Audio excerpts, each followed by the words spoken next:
اردو عوام کی زبان ہے اور عوام جبر و استبداد کے مقابلے میں ایک فریق ہیں۔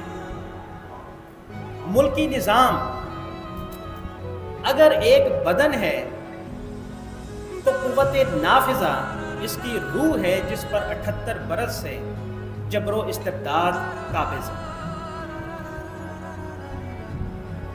اب اردو کے نفاذ کا مطلب یہ ہے کہ عوام کو سوال کرنے کی طاقت دے دینا، اور ہم اور آپ یہ بڑے اچھے سے جانتے ہیں کہ قابض کی نہ تو کوئی قانونی حیثیت ہوتی ہے اور نہ ہی اخلاقی حیثیت ہوتی ہے۔